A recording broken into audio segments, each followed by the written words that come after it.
Hello viewers, welcome to my YouTube channel quick English in Bengali. তোমরা যারা 2024 সালে class 11-এ পড়ছো, তোমাদের 11-এর ফার্স্ট সেমিস্টারের কোশ্চেন পেপার বা ওএমআর শিট কীরকম হবে, অ্যাকচুয়ালি কোশ্চেন পেপার কীরকম হবে সেটা তো তোমরা জানো যে এমসিকিউ বেস কোশ্চেন হবে, কিন্তু ওএমআর শিট কীরকম দেখতে হবে, কীরকমভাবে তোমরা উত্তরগুলো লিখবে, ওএমআর শিট কীভাবে ফিল আপ করবে, সমস্তটা আজকের এই ভিডিওতে বলবো। তো দেখো, বোর্ডের তরফ থেকে 5/8/2024 নোটিশ দেওয়া হয়েছে। এখানে বলা হয়েছে যে ওএমআর শিট এর একটা স্যাম্পল দেওয়া হয়েছে যে এরকম ওএমআর শিটটা দেখতে হবে, এবং এই ওএমআর শিটটা সেমিস্টার 1 এবং সেমিস্টার 3-তে তোমাদের কিন্তু ফিল আপ করতে হবে। তাই ভালো করে দেখে নাও যে ওএমআর শিটটা তোমরা কিভাবে ফিল আপ করবে। তারও আগে একটা কথা বলি যে তোমাদের ক্লাস 11-এর ইংলিশের সমস্ত ভিডিও তোমরা আমার চ্যানেলে পেয়ে যাবে, অবশ্যই করে কিন্তু দেখে নিও। প্রত্যেকটা লাইন ধরে ধরে প্রত্যেকটা টেক্সট বুঝিয়ে দিয়েছি, সেখান থেকে কিন্তু তোমাদের বুঝতে একটু অসুবিধা হবে না। তো পেজ 1-এ যে ওএমআর শিট রয়েছে সেখানে তোমাদের রেজিস্ট্রেশন নাম্বার, রোল নাম্বার, কোশ্চেনের booklet number, question booklet, serial number, এখানে কিন্তু সমস্তটা লিখতে হবে। তো এখানে যেটা করতে হবে সেটা হচ্ছে শুধুমাত্র রেজিস্ট্রেশন নাম্বার এখানে লিখে দিলাম তাহলে কিন্তু হবে না, তোমাদের কিন্তু এখানে ওএমআর শিটটাকেও ঠিকভাবে ফিল আপ করতে হবে। তো কিভাবে ফিল আপ করবে, সাবজেক্ট কোড কী দেবে সেটা আমি তোমাদের বলে দিচ্ছি, ভালো করে দেখো। তো ওএমআর শিটে ফিল আপ করার সময় মাথায় রাখবে যে ওএমআর শিট ফিল আপ করার কিন্তু একটাই প্যাটার্ন, আর কোনো কিন্তু সেকেন্ড প্যাটার্ন বা কোনো আদার অপশন কিন্তু নেই। তো ওএমআর শিট ফিল আপ করার কী প্যাটার্ন রয়েছে সেটা এখানে দেখো বলে দিচ্ছি। এখানে রয়েছে শুধুমাত্র নীল বা কালো বা পয়েন্ট পেন দিয়ে, বল পয়েন্ট পেন দিয়ে এই ওএমআর শিটটা কিন্তু ফিল আপ করবে, অন্য কোনো কালি ব্যবহার করবে না। 2 নম্বর, এখানে লেখা রয়েছে দেখো, ওএমআর উত্তরপত্রে 1 থেকে 6 এবং 9 সবকটি পূরণ করতে হবে রেজিস্ট্রেশন নাম্বার, রোল নাম্বার, প্রশ্ন পুস্তিকা ক্রম সংখ্যা অর্থাৎ বুকলেট নাম্বার, প্রশ্ন পুস্তিকা সেট বা পত্রিকা সেট, বিষয় কোড, বিষয় এবং সম্পূর্ণ স্বাক্ষর পুরোটা কিন্তু করতে হবে, অন্যথায় ওএমআর পত্র কিন্তু মূল্যায়ন হবে না। বোঝাতে পারলাম? আর হচ্ছে যত্ন সহকারে বৃত্তগুলিকে পূর্ণরূপে গাঢ় বা ভরাট করতে হবে। এবং কিভাবে ফিল আপ করবে, এই যে দেখো ভুল পদ্ধতিও দেওয়া রয়েছে, এখানে ঠিক পদ্ধতিও লেখা রয়েছে। যেটা সঠিক অপশন হবে সেটাতেই শুধুমাত্র কিন্তু গোল করবে। ধরো কোনো প্রশ্নের সঠিক অপশন হলো সি, তাহলে তোমায় সিটাকেই পুরো গোল করতে হবে, না ওখানে কোনো রকম রাইট মার্ক, না কোনো রকম কাটা বা শুধু একটুখানি গোল করে দিলাম তাহলে হয়ে গেল, তা কিন্তু নয়, পুরোটা কিন্তু ফিল আপ করতে হবে, যেমনটা এখানে কিন্তু করে দেখানো হয়েছে।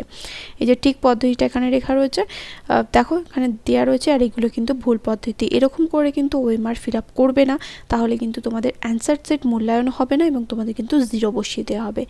আর এখানে নেগেটিভ মার্কিং কিন্তু নেই ওএমআর ক্ষেত্রে, এখানে বলে দেওয়া হয়েছে কোনো রকম কিন্তু কোনো নেগেটিভ মার্কিং হবে না। আর কোনো প্রকারেই কিন্তু ওএমআর উত্তরপত্র ভাঁজ বা ক্ষতিগ্রস্ত করা চলবে না। অর্থাৎ যদি তুমি, অনেকে কী করে পরীক্ষার খাতাগুলোকে ভাঁজ করে লিখতে থাকে, তো তোমরা কিন্তু এই জিনিসটা করবে না যে ওএমআরের ক্ষেত্রে ওএমআরটাকে ভাঁজ করে করছো যাতে পিছনের বন্ধু দেখতে পারে বা লুকিয়ে চুরিয়ে লিখছো, ওরকম করলে কিন্তু হবে না। এবার এখানে উল্লেখ করে দেওয়া রয়েছে যে প্রতিটি প্রশ্নের উত্তরের জন্য 1 নম্বর প্রদান করা হবে, আর ভুল উত্তরের জন্য কোনো নাম্বার কাটা হবে না। অর্থাৎ তুমি এখানে সবকটা প্রশ্নের উত্তর কিন্তু করে আসবে, কোনো নেগেটিভ মার্কিং কিন্তু এখানে নেই। বোঝাতে পারলাম? এবার দেখো এখানে কিভাবে ফিল আপ করবে সেটাও তোমাদের বলে দিচ্ছি। যেমন এখানে ধরো রেজিস্ট্রেশন নাম্বার রয়েছে, তো রেজিস্ট্রেশন নাম্বারটা ধরো কারোর 1 2 3 4 5 6 7 8 এরকম কোনো একটা নাম্বার। তো তোমাকে কি করতে হবে ফিল আপ করার সময়, এই যে এখানে 1টাকে তুমি গোল করলে, তারপরে পরের লাইনের কোনটা ঠিক সেটাকে তুমি গোল করলে। যেমন ধরো আমি এখানে দেখিয়ে দিচ্ছি তোমাদের, এখানে তুমি যখন গোল করবে তখন ওএমআরে 1টাকে গোল করবে, ধরো 1, তাহলে এখানে প্রথম সংখ্যাটা হচ্ছে 1, তাহলে 1টাকে গোল করলে, পরেরটা হচ্ছে 8, তাহলে পরের লাইনে 8টা গোল করবে, ওই লাইনে কিন্তু আবার 8 নয়। বোঝাতে পারলাম? তারপরে ধরো পরের লাইনে এরকমভাবে কিন্তু প্রত্যেকটা ফিল আপ করতে হবে। উপরে তুমি নাম্বার লিখছোই, সাথে কিন্তু এখানেও তোমাদের ওএমআরটা ফিল আপ করতে হবে। কোশ্চেন বুকলেট নাম্বার, তারপরে কোশ্চেন বুকলেট সেট নাম্বার, কি XY Z কি রয়েছে সেটা কিন্তু লিখতে হবে। প্রত্যেকটা কিন্তু সেট আলাদা আলাদা হবে। এই যে যেটা বলেছি তোমাদের 4টে সেট হবে, WXYZ, মানে তোমার পিছনের বন্ধুর যে সেট তারও যে একই প্রশ্ন একই দাগে থাকবে তার কিন্তু কোনো মানে নেই। যাতে টুকে টুকে কেউ দেখে দেখে পাশের জন্য না লিখতে পারে, তার জন্য কিন্তু এই জিনিসটা করা হয়েছে, যাতে তোমরা সৎভাবে পরীক্ষা দাও, অসৎ উপায় কোনো রকম অবলম্বন না করো। তো সাবজেক্ট কোড এখানে একইভাবে, সাবজেক্ট কোড এখানে এই ধরো ইএনজি তোমরা এখানে দিচ্ছ ইংলিশ, তাহলে এখানে তোমাদের সাবজেক্ট কোডটা সেই হিসাবে লেখা থাকবে। পেপারের উপরে তোমাদের যে কোশ্চেন পেপারটা দেওয়া হবে ওর উপরেই কিন্তু সাবজেক্ট কোডটা লেখা থাকবে, সেটা এখানে লিখতে হবে। আর এখানে কিন্তু তোমার ফুল সিগনেচার করবে, আর full signature of the invigilator এটা কিন্তু খালি রাখবে। সেন্টার কোড এটা কিন্তু ইনভিজিলেটরে ফিল আপ করবে। আর সাবজেক্ট তুমি এখানে তোমার সাবজেক্টটা লিখবে, সাবজেক্টের নাম। বোঝাতে পারলাম? আর সাবজেক্ট কোড তো তোমাদের রেজিস্ট্রেশন সার্টিফিকেটেই তো লেখা থাকবে, ওখান থেকে তুমি দেখে লিখতে পারবে, সেটাতে কোনো অসুবিধা নেই।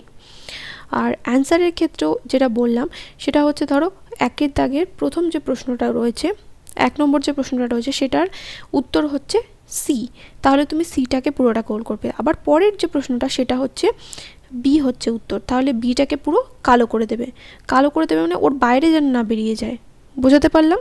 পুরোটাকে ভরাট করবে, মানে যেটা উত্তরটা সঠিক হবে সেটাকে পুরোটা ভরাট করবে।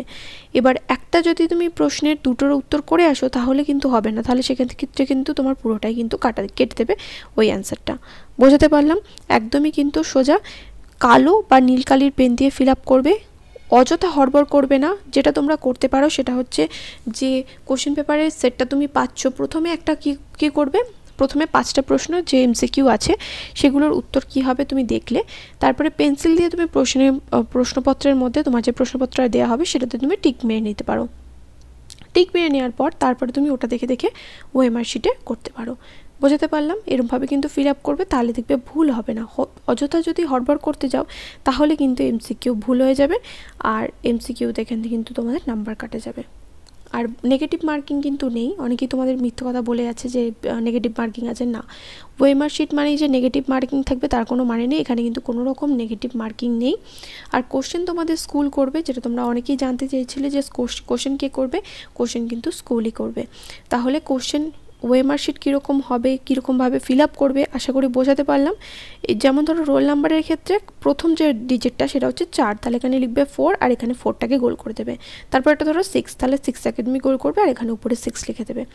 ধরো তারপর এটা হচ্ছে 8, তাহলে তুমি এখানে লিখলে 8 আর এখানে 8টাকে গোল করে দিলে। বোঝাতে পারলাম? এইটাকে পুরো কালার করে দেবে। তাহলে এটাই হলো তোমাদের ওএমআর শিট। খুব একটা কিন্তু কঠিন ব্যাপার নয়। চাকরির কোনো পরীক্ষা বা কোনো কম্পিটিটিভ এক্সাম দিলে কিন্তু তোমাদের ওএমআর শিটে এরকম ফিল আপ করতে হবে। আর এই ভিডিওটা পারলে বন্ধুদের সাথে শেয়ার করো। আমি দেখছি লাস্ট কয়েকদিন ধরে তোমরা ভিডিও শেয়ার করছো না বন্ধুদের সাথে, অবশ্যই করে কিন্তু শেয়ার করো, কারণ এই ইনফরমেশনটা কিন্তু বন্ধুদের জানা দরকার।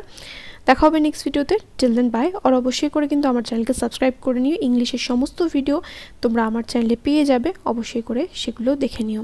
এই ভিডিওর ডেসক্রিপশন বক্সে সমস্ত প্লেলিস্টের লিঙ্ক দেওয়া রয়েছে।